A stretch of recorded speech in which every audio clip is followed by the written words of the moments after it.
Alhamdulillahilladzi arsala rasulahu bil huda wa dinil haq liyudhhirahu 'ala ad-dini kullih walau karihal musyrikun. Asyhadu an la ilaha illallah wahdahu la syarikalah wa asyhadu anna Muhammadan abduhu wa rasuluh.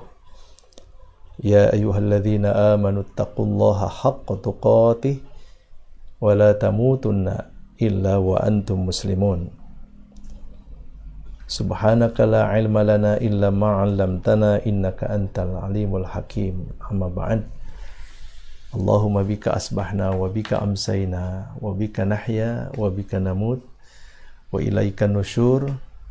Raditu billahi rabba wa bil islami dina wa bi Muhammadin sallallahu alaihi wasallam nabiyya wa rasula.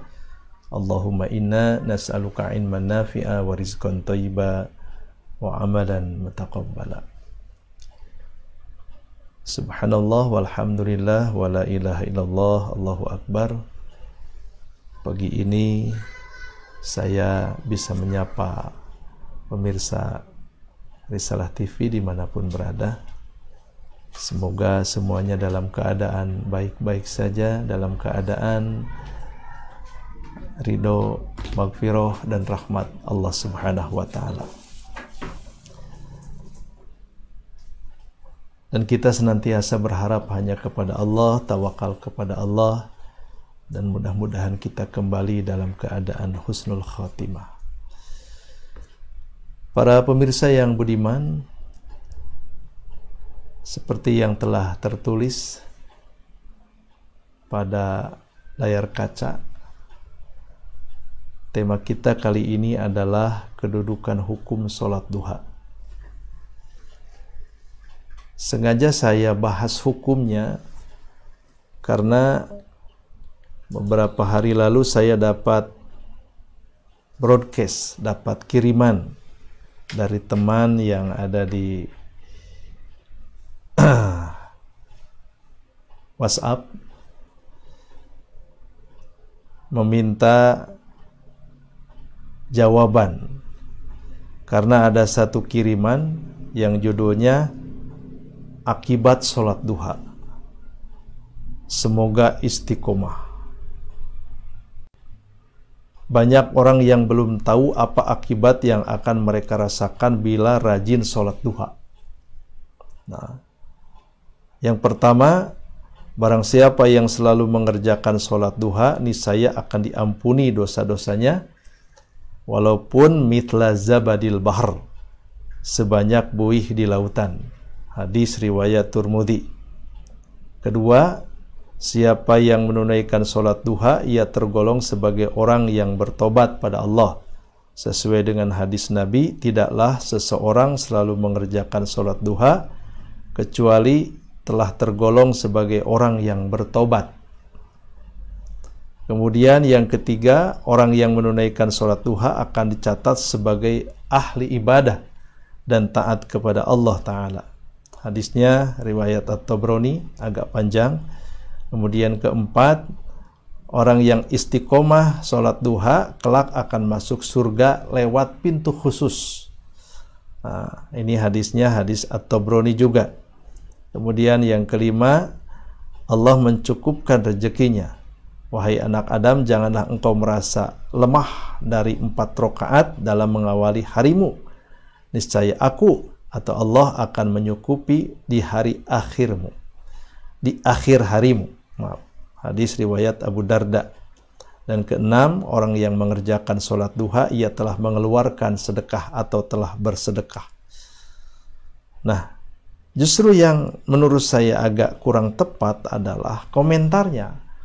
Hadis yang 6 sudah pas, tapi ini ada komentar. Ini boleh di-share biar lebih bermanfaat buat orang banyak. Kalau pelit disimpan sendiri juga nggak apa-apa. Ini nggak enak ini. Jadi boleh di-share silahkan, tapi kalau pelit disimpan sendiri juga nggak apa-apa. Kumahata. Ya, kan ini bahasanya menurut saya tidak nyaman, tidak nyaman. Kemudian ya itu. Jadi ini yang paling nyelekitnya itu adalah komentarnya. Salat duha mempunyai kedudukan mulia, disunahkan untuk dikerjakan sejak terbit matahari sampai menjelang datangnya salat zuhur. Syukron, siapapun yang menulis pertama tulisan ini, semoga kita bisa mengambil pelajaran dan kita amalkan. Nah, jadi menurut saya hadisnya sudah bagus lah, sudah, ya namanya hadis kan tidak ada yang jelek, pasti bagus. Tapi ini komentarnya, yang nyimpen, yang nggak share itu disebut pelit. Nah, bagaimana? Nah, karena itu saya akan mencoba membahas sholat duha ke depan, mudah-mudahan 1 jam ke depan, mudah-mudahan dengan menjelaskan kedudukan hukumnya, ini akan membuat kita lebih nyaman dengan share-share, dengan postingan-postingan yang barangkali kalau berlebihan itu akan menimbulkan ketidaknyamanan bagi kita semua. Baik. Dalam beberapa tulisan juga saya menyimpulkan bahwa di antara keutamaan sholat duha adalah pertama, mencukupi sebagai sedekah untuk seluruh persendian. Nah, kita ini punya 360 persendian. Kalau kita sholat duha, maka seakan-akan kita telah bersedekah untuk sendi-sendi yang telah Allah anugerahkan kepada kita. Yang kedua, sholat duha itu adalah wasiat Nabi kepada beberapa sahabat. Tidak seluruh sahabat, tapi beberapa sahabat. Kemudian yang ketiga, sholat duha adalah sholatnya orang yang rajin bertobat. Karena di waktu ini memang kadang-kadang kalau kita terlalu anteng, itu biasanya lupa kepada Allah. Nah, orang yang tidak mau melupakan Allah, maka dia tutup di sela-sela waktu itu dengan sholat duha. Kemudian yang keempat, pahalanya setara dengan haji atau umroh secara sempurna. Walaupun ini juga diperdebatkan, tapi sudahlah, kita sebagai bukan ahli hadis tidak usah memperdebatkan. Yang penting kita bisa menunaikan di antara sekian sunnah Nabi Shallallahu Alaihi Wasallam. Kemudian ada juga doa-doa, bacaan-bacaan tertentu. Nah, ini juga tidak jelas riwayatnya. Cuma dalam satu keterangan bahwa Nabi Shallallahu Alaihi Wasallam setelah usai sholat duha, beliau memohon pada Allah, Allahumma gfirli wa tub alayya innaka antat tawwabur rahim. Al-Bukhari ini dibaca 100 kali. Ya, mudah-mudahan bisa. Allahumma gfirli wa tub alayya innaka antat tawwabur rahim. Maka pantas kalau sholat duha ini disebut sholat taubat atau sholat orangnya ahli taubat. Karena doa yang tadi atau wirid yang dibacakan tadi sebanyak 100 kali ini merupakan hadis yang diriwayatkan oleh Imam Al-Bukhari.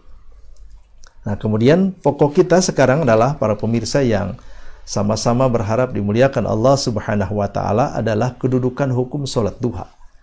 Saya mencoba menggunakan referensi dari kitab fikih Syekh Wahbah Al-Zuhaili rahimahullahu ta'ala, bahwa dalam kitab fikih Syekh Wahbah, sholat duha itu beliau tulis pada bagian 1 tentang ibadah, dengan pada sub bagian sholat nawafil dan sholat tatawu.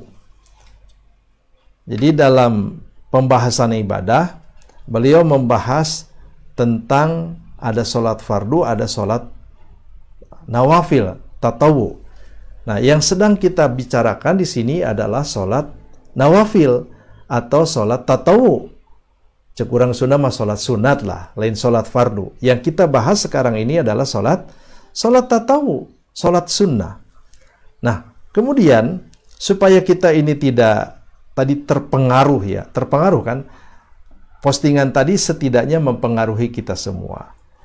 Kita punya kesan pertama bahwa siapa yang tidak membagikan postingan ini pelit. Ya. Kalaupun ya katakanlah kita terima postingan itu ke matara sholat duha maksudnya mah mengirimkan, itu kan jelek. Nah, paling tidak mungkin bagi orang yang mengiring postingan ini pupuriheun atau sholat duha teh belang betong jarang-jarang gitunya, malah loloba nama jarang atau ngirim-ngirim postingan anak. Tapi saya kira kalau terlalu sering mengirimkan postingan dan kita pun tidak menunaikan, itu kan kaburu maktan indallahi antakulu mala taf'alun. Jadi justru Allah akan benci kepada kita menyuruh kepada orang lain untuk melakukan kebaikan, kita sendiri tidak menunaikannya. Itu yang harus kita khawatirkan. Nyal inteu hayang ngirimkeun postingan ieu, ngan khawatir kalau kita mengirimkan pada orang lain tentang keutamaan dan kemuliaan sholat duha, ya, pokoknya yang nggak share, nggak berbagi itu pelit. Nah, maka ketika kita tidak menunaikannya, ya kita juga harus ingat bahwa Allah mengancam kaburu maktan indallah. Allah akan murka besar kepada orang yang omongannya hebat tapi tidak menjadi amalan. Nah itu. Nah karena itu dalam kitab fikih wahbah terkait dengan sholat duha, para ulama ditinjau dari berbagai mazhab, terutama mazhab yang 4, semua sepakat bahwa sholat duha itu kedudukannya sunnah. Sunnah. Jadi tidak akan pernah melampaui kemuliaan, keagungan sholat fardu. Sholat fardu apalagi bagi kaum laki-laki berjamaah. Dan kalau sekarang berjamaahnya itu ya macam-macam, ada yang jaga jarak, ada yang tidak jaga jarak seperti biasa saja, macam-macam. Nah, itu lain karena memang setiap orang tingkat kewaspadaannya berbeda-beda. Nah, para pemirsa yang budiman yang sama-sama berharap dimuliakan oleh Allah, jadi ingat, sholat duha itu sunnah. Sehebat apapun hadis yang menjelaskan tentang keutamaannya, tetap tidak akan pernah melampaui hukum fardu untuk sholat yang 5 waktu. Tapi karena untuk sholat fardu yang 5 waktu itu, ya mungkin katakanlah dalam hadis dinyatakan sholat fardu itu 5, tapi oleh Allah dilipat gandakan menjadi 10 kali lipat. Mungkin ini tidak sedahsyat terkait dengan sholat duha yang tadi disampaikan, fadilah-fadilah dan keutamaannya. Nah baik, saya akan coba merujuk kitab fikih wahbah Az-Zuhaili. Paling tidak dengan penjelasan ini kita akan mendapatkan ketenangan, kenyamanan. Iya, tenang, nyaman, oh gitu. Jadi katakanlah kita yang sibuk di pagi sampai siang karena aktivitas yang padat, atau katakanlah para petani yang ngurus ladang, ngurus sawah, atau misalnya pekerja yang di proyek, mereka kan amat kesulitan untuk mengambil waktu-waktu supaya bisa menunaikan sholat duha.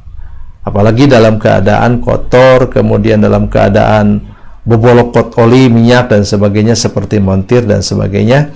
Ini juga menjadi kendala. Baik. Nah, menurut beliau ditinjau dari berbagai mazhab. Ini secara umum, sholat tatawu itu terbagi kepada menurut pendapat ulama-ulama Hanafiyah, bahwa sholat tatawu, sholat sunnah itu terbagi kepada 2. Yang pertama adalah sunnah muakkadah, dan yang kedua adalah mandub atau ghair muakkadah. Ini istilah di kalangan ulama Hanafiyah, merujuk penjelasan Syekh Wahbah Az-Zuhaili rahimahullahu ta'ala. Nah, menurut beliau, sunnah muakkadah di kalangan Hanafiyah itu pertama adalah qobla subuh. Ini muakkadah. Bahkan kalau di ranking, maka yang paling baik, sunnah yang paling baik, yang the best lah katakan itu adalah sholat sunnah qobla subuh. Ini paling top, paling atas. Kemudian disusul berikutnya 4 rakaat sebelum zuhur atau sebelum Jumat. Hari ini hari Jumat, nah, kita masuk masjid. Kalau menggunakan mazhab Hanafi ini, kita tahiyatul masjid tentu sebelum imam naik mimbar. Tahiyatul masjid 2 rakaat, kemudian kita sholat qobla Jum'ah 4 rakaat. Sudah. Nah, kemudian disusul berikutnya 2 rakaat setelah zuhur. Setelah zuhur 2 rakaat, 2 rakaat ba'da maghrib, 2 rakaat setelah isya, dan yang terakhir yang termasuk sunnah muakkadah adalah sholat tarawih atau qiyam Ramadan. Itu saja. Adapun yang termasuk mandub atau ghair muakkadah, yang pertama adalah 2 rakaat setelah ba'diyah zuhur. Yang kedua 4 rakaat sebelum asar dan sekali salam. Mungkin ini tidak lazim, tapi di kalangan Hanafiyah begitu. Jadi sebelum asar ada qobliyahnya, cuma jumlahnya 4 rakaat dan 1 kali salam. Dan sekali salam. Kemudian yang ketiga 4 rakaat sebelum isya dan setelahnya juga dengan sekali salam. Mangga cobian. Ya, 4 rakaat sebelum isya, kemudian 4 rakaat setelahnya. Apalagi dalam keadaan ngantuk, wah tunduh boro-boro nu 4 sunnah ba'da isya, salat isya nawae nundutan. Nah, kemudian yang berikutnya adalah yang keempat, salat awwabin. 6 rakaat ba'da salat maghrib. Ya, jadi salat awwabin 6 rakaat ba'da maghrib, salat maghrib sekali salam, bisa juga 2 atau 3 kali salam. Wallahu alam nih. Karena di kalangan mereka ada hadis Nabi sallallahu alaihi wasallam, man shalla ba'dal maghrib 6 rakaatin. Barang siapa yang salat setelah maghrib 6 rakaat, ghufirat dzunubahu atau ghufirat dzunubuhu wa in kanat mitla zabadil bahr. Maka dosa-dosanya akan diampuni oleh Allah Ta'ala walaupun sebanyak buih di lautan. Hadis riwayat At-Tabrani, Ibnu Majah, dan Imam At-Tirmidzi. Kemudian berikutnya adalah sholat duha. Nah, ini jadi sholat duha di kalangan Hanafi itu posisinya ghair muakkadah. Jadi hanya mandub saja. Jadi sholat duha dengan bilangan 4 sampai 8 rakaat. Tapi kalaupun misalnya tidak sempat 4, nggak apa-apa, 2 rakaat juga. Jadi mereka punya ketentuan bahwa sholat duha itu antara 4 dan 8 rakaat. Dan waktu terbaik itu adalah sepertiga siang. Sepertiga siang. Ini sepertiga siang nih awal atau akhir? Nah, kemudian berikutnya adalah setelah wudu atau syukrul wudu. Itu juga ghair muakkadah. Kemudian tahiyatul masjid ketika kita masuk masjid, lalu tahajud, dan yang terakhir adalah istikharah. Jadi solat-solat ini di kalangan Hanafiyah adalah solat mandub atau ghair muakkadah. Jadi sehebat apapun postingan yang tadi, hadis-hadisnya yang begitu luar biasa, sehingga kalau kita tidak share itu dianggap pelit, disimpan untuk sendiri, maka hemat saya kalau dikaji melalui tinjauan hukum fikih, ternyata di kalangan mazhab Hanafi hukum sholat duha itu adalah mandub atau ghair muakkadah. Adapun yang sunnah muakkadah adalah sebelum subuh, 4 rakaat sebelum zuhur, 4 rakaat sebelum Jumat, 2 rakaat setelah zuhur, 2 rakaat ba'da maghrib, 2 rakaat setelah isya, dan tarawih. Itu saja yang muakkad atau muakkadah. Selainnya adalah ghair muakkadah. Jadi sehebat apapun hadis yang menjelaskan tentang keutamaan sholat duha, ada yang menyebut setara pahalanya dengan umroh, dengan haji, itu ya seperti diabaikan saja. Karena ya saya percayalah ulama-ulama di kalangan Hanafiyah juga bukan orang sembarangan. Jadi mereka telah memeras, kemudian juga menganalisis hadis-hadis secara keseluruhan, dan sampai punya kesimpulan bahwa ternyata sholat duha itu hanyalah sholat mandub atau ghair muakkadah. Begitu. Masih panjang ya? Masih panjang insya Allah. Kemudian yang kedua itu di kalangan imam atau syekh-syekh Malikiyah atau mazhab Malikiyah, mazhab Maliki. Nah, di kalangan Maliki, solat sunat itu terbagi 3. Yang pertama sunnah, yang kedua fadilah, yang ketiga nafilah. Jadi ada istilah, yang tertinggi disebut sunnah, di bawah sunnah, dan ini sunnah, derajat sunnah ini sunnah, fadilah, dan nafilah.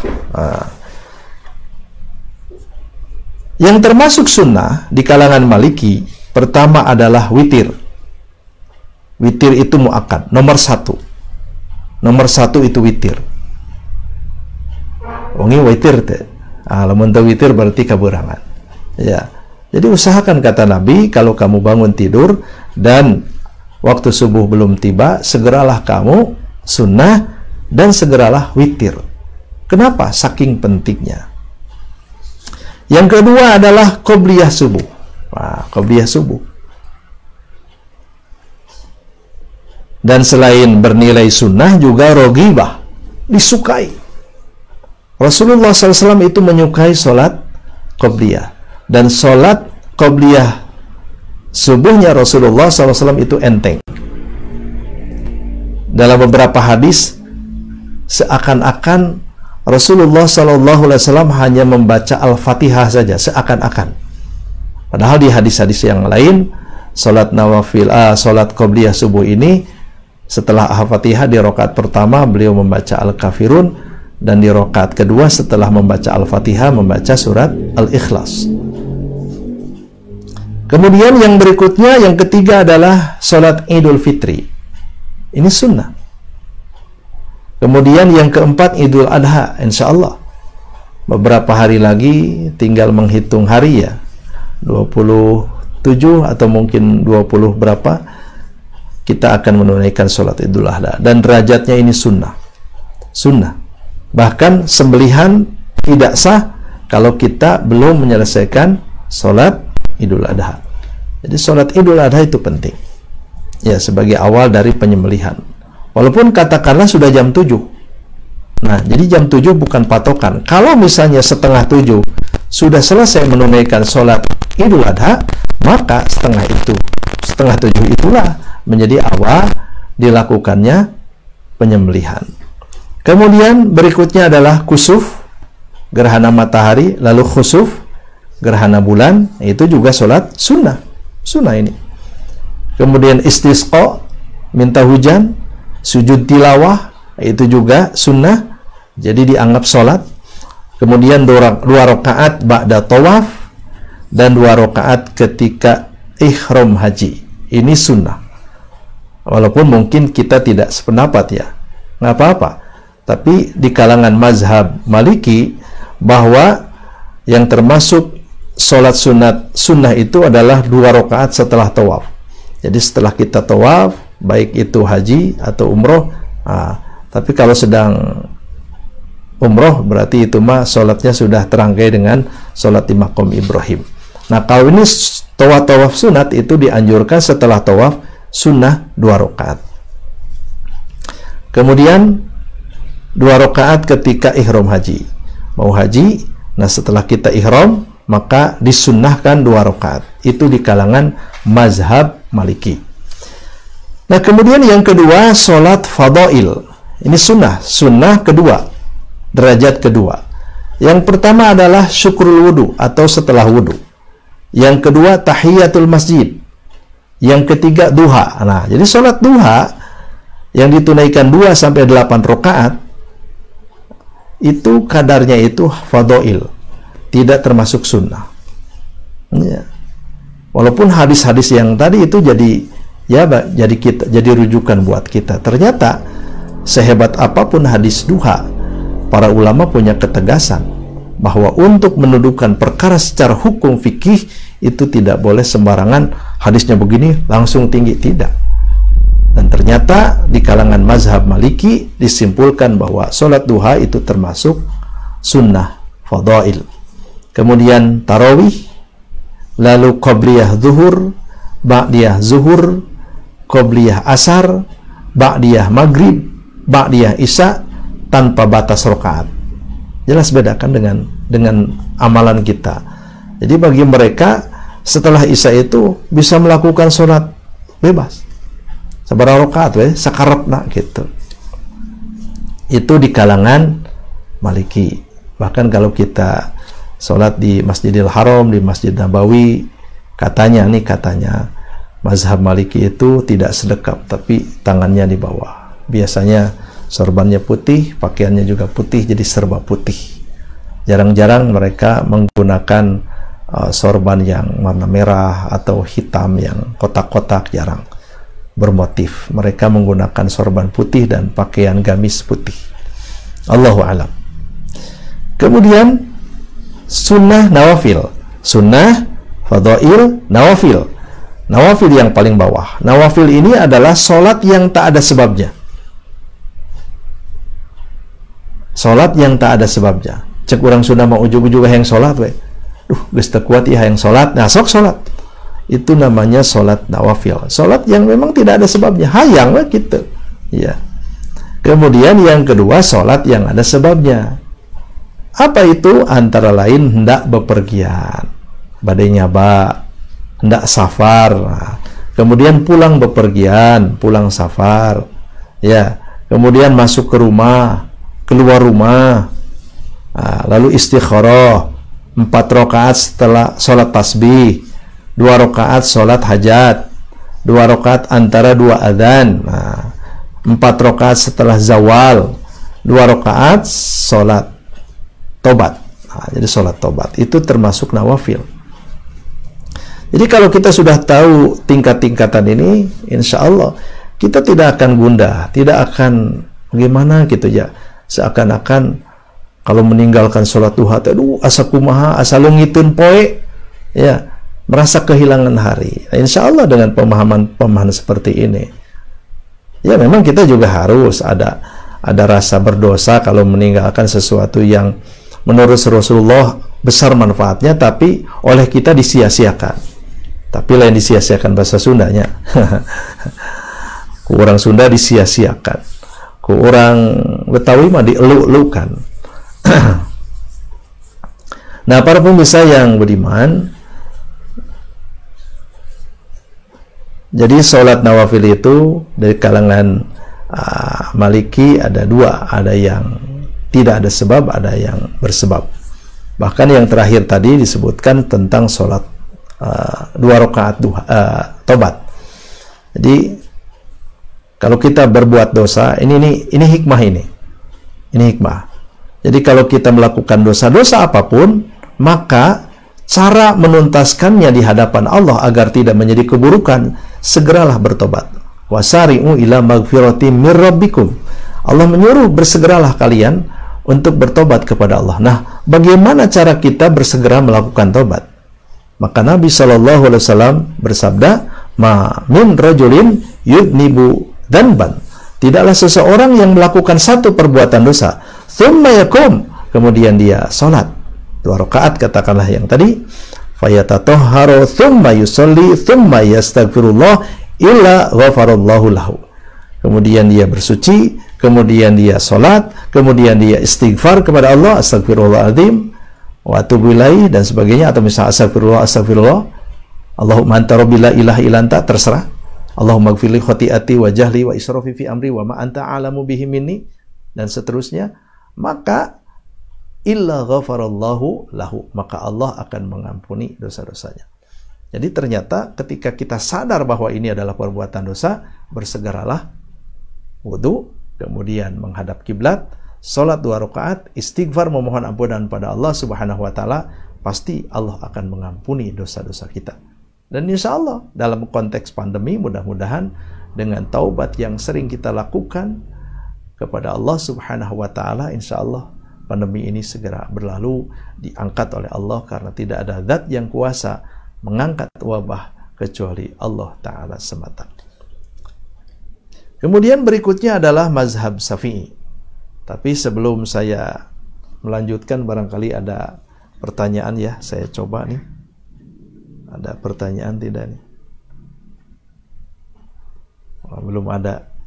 Ya, saya sampaikan nih terima kasih kepada Ibu nih, Ibu Lili Handayani di Lampung, alhamdulillah. Kemudian Teh Nunung Surtini, lalu Ibu Imas Julaiha, kemudian Kang Dadan Ridwan, kemudian Ustadz Muhammad Rifan Abu Kholki juga hatur nuhun Ustadz, dan juga Kang Dada Aida Firdaus. Jadi para pemirsa yang budiman, barangkali ingin menyampaikan pertanyaan, silahkan. Mudah-mudahan bisa saya jawab.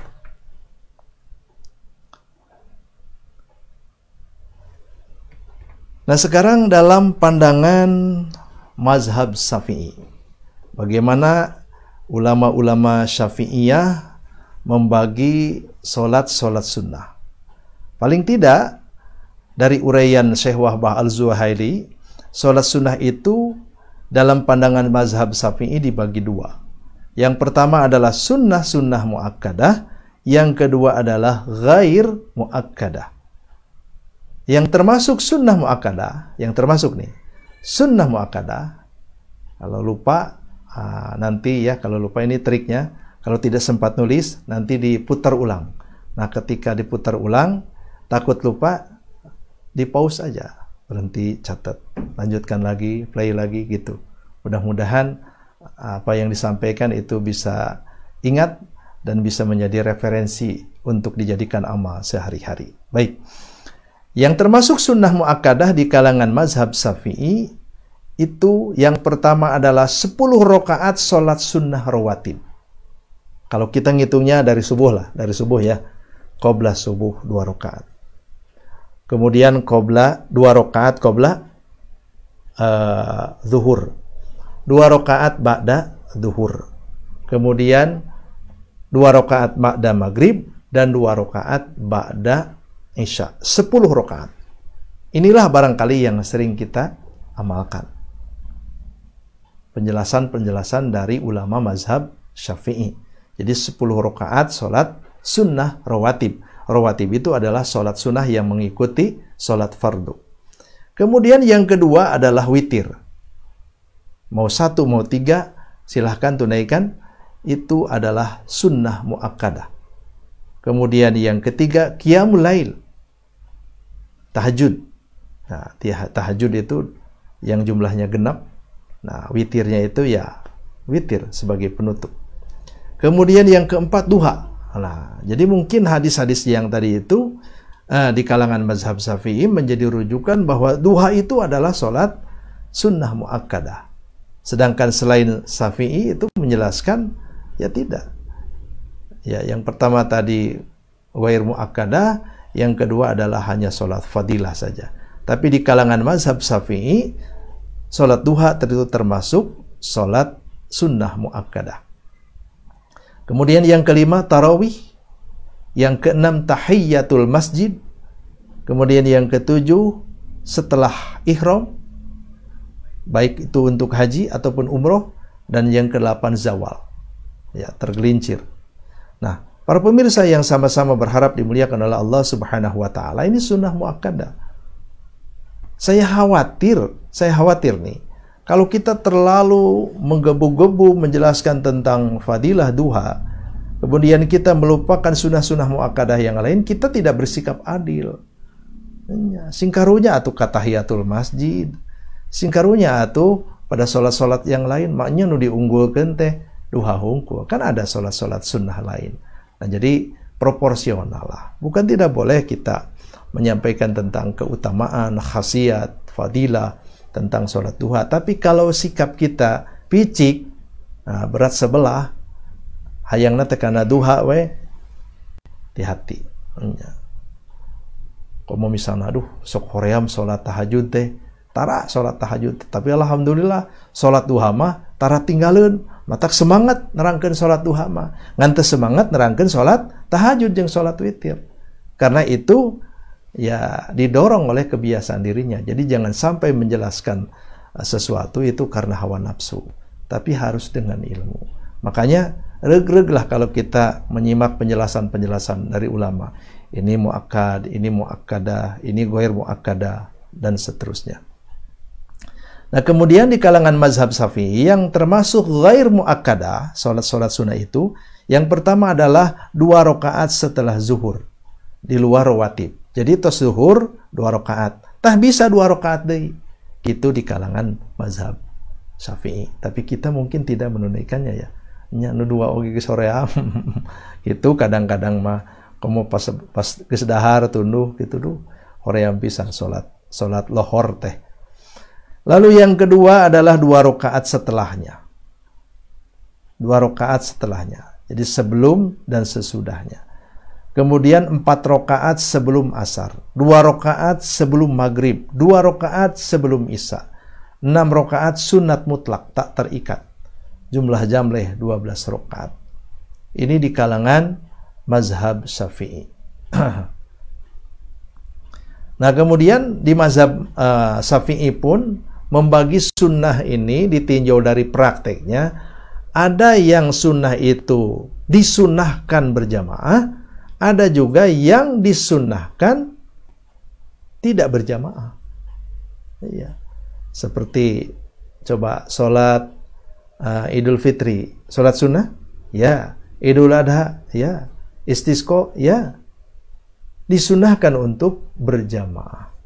Disunnahkan untuk berjamaah. Bagaimana dengan sholat duha? Disunnahkan sendiri. Disunnahkan menyendiri. Kalaulah Nabi menunaikan sholat duha, itu ngajak keluarganya, tentu kita pun akan melakukan hal yang sama. Tapi karena Nabi melakukannya dengan munfarid sendiri, maka para ulama menyatakan sholat sunnah yang memang dianjurkan untuk sendiri, lakukan sendiri. Jangan kemudian supaya ini dilakukan dengan berjamaah. Walaupun tidak ada larangan. Tidak ada larangan. Mangga dipilari keterangan anak. Ada tidak hadis yang menyatakan tidak boleh sholat duha berjamaah. Wah. Tapi para ulama telah memberikan tuntunan kepada kita semua dengan keilmuannya, dengan hikmahnya, dengan kedekatannya kepada Allah Subhanahu wa taala, memberikan petunjuk bahwa ada sholat sunnah yang disyariatkan untuk ditunaikan secara sendiri saja. Jadi ada yang sunnah berjamaah, ada yang sunnah munfarid. Wah, ternyata waktu kita nih sudah hampir selesai. Berikutnya adalah mazhab Hanabilah atau Hambali. Di kalangan mazhab Hambali, yang keempat nih, berarti yang terakhir ya. Alhamdulillah, dalam waktu yang 1 jam ini kita bisa sedikit ya membahas tentang sholat sunnah, dengan harapan kita bisa melihat satu persoalan itu dengan pandangan yang proporsional, tidak berlebih-lebihan, biasa-biasa aja gitu, dengan standar ilmu. Insya Allah dengan standar ilmu itu nikmat, tenang, tumaninah, nyaman. Di kalangan mazhab Hanabilah, sholat itu pertama adalah rawatib atau sunnah muakkadah, witir dan 10 rakaat rawatib. Nah, jadi 10 rakaat rawatib itu geus biasa ke orang mah. Qabla subuh, kemudian qabla zuhur, ba'da zuhur, ba'da maghrib, ba'da isya, eta we 10 rakaat, udah biasa. Kemudian yang kedua, selain rawatib. Jadi ada rawatib, ada selain rawatib. Nah, yang sunnah ghair muakkadah. Tadi muakkadah, sekarang ghair muakkadah. Apa saja? 4 rakaat sebelum, 4 rakaat sesudah. Jadi zuhur. Jadi kalau zuhur itu 4 rakaat sebelum zuhur, 4 rakaat sesudah zuhur. Di luar yang 2. Ai qabla zuhur majlas, tadi qabla zuhur. Ada nih sebelum zuhur 4 rakaat dulu. 4 rakaat dulu. Jadi genap borona. Jadi kalau kita menunaikan sholat ini, sholat zuhur sabar rakaat, mimiti asup ke masjid 2 rakaat. Tuluy qobliyah anon, tuluy iya ghair muakkadah 4 rakaat. Geus genep. Tuluy tambah jeung nu qobliyahna geus 8. Tambah jeung lohorna 8 jeung 8 16, 12 jeung 2 20, 24 rakaat. Bayangkan pemirsa, sholat zuhur kita bisa menunaikannya 24 rakaat. Karena kita menunaikan antara dibarengi dengan selain yang muakkad juga dengan ghair muakkad. Masya Allah. Mangga pilih pada dilakonan mah. Asal kuat. Kemudian 4 rakaat sebelum asar. 4 rakaat setelah maghrib. Dan 4 rakaat setelah isya. Ini ghair muakkadah. Jadi tos isya 2 rakaat. Engket sambung deui 4 rakaat. Nah, itulah salat yang dirumuskan oleh ulama-ulama Hambali, atau yang kita kenal imamnya itu adalah Imam Ahmad bin Hambal rahimahullahu taala. Kemudian terakhir, ini selain sunnah rawatib yang muakkad, ada salat sunat yang ghair muakkadah. Ada yang muakkadah, ada yang ghair muakkadah. Yang muakkadah adalah rawatib. Yang ghair muakkadah adalah selain rawatib. Nah, yang ketiga adalah salat muayyanah dan juga mustaqillah. Apa yang termasuk salat sunnah muayyanah dan mustaqillah? Itu kurang lebih ada 8. Yang pertama tarawih, yang kedua duha, yang ketiga tasbih, yang keempat istikharah, yang kelima salat hajat, yang keenam salat tobat, yang ketujuh tahiyatul masjid, yang kedelapan adalah zawal. Nah, mungkin di antara kita ini nggak terbiasa ya. Paling-paling yang kita lakukan ini tarawih, duha, istikharah, tahiyatul masjid, sakit nya 4,5. Nah, di kalangan Hambali itu ternyata salat sunnah yang muayyanah dan mustaqillah itu ada 8. Tarawih, duha, tasbih, ya, istikharah, hajat, tobat, tahiyatul masjid, dan zawal. Kemudian yang terakhir adalah salat sunnah mutlak. Salat sunnah mutlak itu adalah salat sunat yang dilakukan tanpa ada patokan-patokan. Jadi bebas. Ya, inilah barangkali yang sering diamalkan. Kita lakukan salat mutlak. Apa sih salat mutlak? Ya, salat mutlak itu yang tidak terikat apapun. Jadi salat sunat yang bisa dilakukan kapan saja, di mana saja, dan tentu saja kita harus memperhatikan situasi. Jangan sampai ketika matahari baru naik, kemudian ketika matahari pas di tengah-tengah, dan juga ketika akan tenggelam. 3 kondisi, 3 waktu yang dilarang oleh Nabi Sallallahu Alaihi Wasallam kita menunaikan sholat, sekaligus juga kita dilarang untuk menguburkan jenazah. Kenapa? Sebab dikhawatirkan akan menyerupai peribadahan orang-orang yang menyembah matahari. Tapi kemudian di kalangan ulama-ulama menyatakan bahwa karena hingga hari ini masyarakat yang benar-benar taat patuh kepada Allah sudah tidak dikhawatirkan terkait dengan akidahnya, maka larangan-larangan itu bisa diabaikan. Jadi bisa kapan saja. Tapi menurut para ulama pun ya sebaiknya rambu-rambu Nabi itu juga diperhatikan oleh kita semua. Itulah para pemirsa yang sama-sama berharap dimuliakan Allah Subhanahu wa taala terkait dengan penjelasan kedudukan salat duha. Jadi sekali lagi ya, yang memposting ya termasuk saya juga diberikan postingan bahwa terserah kalau mau disimpan karena pelit, jangan begitu ya, karena ada sholat-sholat lain. Jangan terlalu membangga-banggakan sholat duha, sementara sholat-sholat lain yang kadarnya sederajat atau mungkin lebih atas daripada sholat duha itu diabaikan. Hayo we, sebab ia mungkin ahli sholat duha. Ada pertanyaan, kalau kita sholat dari Akmal nih, kalau kita sholat duha yang jam 6.30, apakah bisa disebut sholat duha atau sunat lainnya? Atau cocoknya disebut sholat apa? Terutama pegawai yang baru datang ke kantor. Syukron. Sholat duha jam 6.30. Memang jam 6.30 mah sudah masuk atuh. Ya. Ya kan kita sudah punya almanak nih. Almanak itu kemudian nanti ada waktu syuruk. Nah, ada waktu syuruk. Nah, waktu syuruk jam berapa kan macam-macam. Nah, mungkin ada beberapa menit ya 10 menit atau 15 menit setelah matahari itu terbit, naik. Nah, kalau menurut Nabi kan setinggi 2 tumbak, atau mungkin dalam pandangan yang lebih real adalah 2 meter. Jadi matahari sudah naik 2 meter. Ini kan juga hanya gambaran saja pagi-pagi. Jadi sudah masuk waktu. Kalau 6.30 di Indonesia itu sudah masuk waktu duha, dan itu bisa dilakukan. Tapi kalau misalnya di kantor banyak kerjaan, ya jangan kan kita dari rumah ke kantor, Kalau misalnya harus langsung kerja. Tapi kalau misalnya leluasa, ya rine, ya silakan. Tapi kalau tidak leluasa, saya kira langsung saja bekerja. Karena i'malu fasayarallahu amalakum. Bekerjalah kalian, karena Allah akan melihat pekerjaan kalian. Ya mungkin ini pekerja kantor jam 6.30. Bagaimana dengan petani yang punya ladang, yang punya sawah, yang punya kebun? Mereka pergi ke sawah, mereka pergi ke kebun. Ya, cukup di rumahnya saja. Terserah.